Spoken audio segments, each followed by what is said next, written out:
તો મહારાષ્ટ્રમાં પણ સતત થઈ રહેલા મુશળધાર વરસાદને કારણે મુંબઈ, ઠાણે, ભિવંડી અને વસઈ વિરાર સહિતના વિસ્તારોમાં પાણી થઈ ગયું છે। ભારે વરસાદને લીધે વાહન વ્યવહાર ખોરવાઈ ગયો છે। અનેક જગ્યાએ અકસ્માતોની ઘટનાઓ સામે આવી છે। હવામાન વિભાગે મુંબઈ અને આસપાસના જિલ્લાઓમાં આગામી 5 દિવસ માટે ભારે વરસાદનું હાઈ એલર્ટ જાહેર કર્યું છે।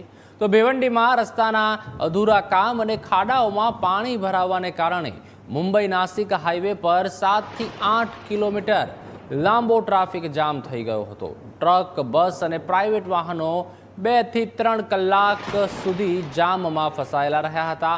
બીજી તરફ વરસાદ વચ્ચે ગુરુવારે બપોરે 1:54 વાગે હાઈ ટાઈડ આવવાની હોવાથી મુંબઈના નીચાણવાળા વિસ્તારોમાં પાણી ભરાવવાની આશંકા વધી ગઈ છે, એટલે કે આજે બપોરે આ સ્થિતિ સર્જાઈ શકે છે। ત્યારે હવામાન વિભાગે મુંબઈ, ઠાણે, પાલઘર, રાયગઢ, રત્નાગીરી અને સિંધુદુર્ગ માટે ઓરેન્જ એલર્ટ જાહેર કર્યું છે। પ્રશાસને લોકોને સોશિયલ મીડિયા પર વાયરલ થઈ રહેલી પરિસ્થિતિને જોતા બિનજરૂરી બહાર ન નીકળવા તેમજ પાણી ભરાયા હોય તેવા વિસ્તારોથી દૂર રહેવા અને વીજળીના થાંભલાઓથી સાવધાન રહેવા માટે ખાસ અપીલ કરી છે।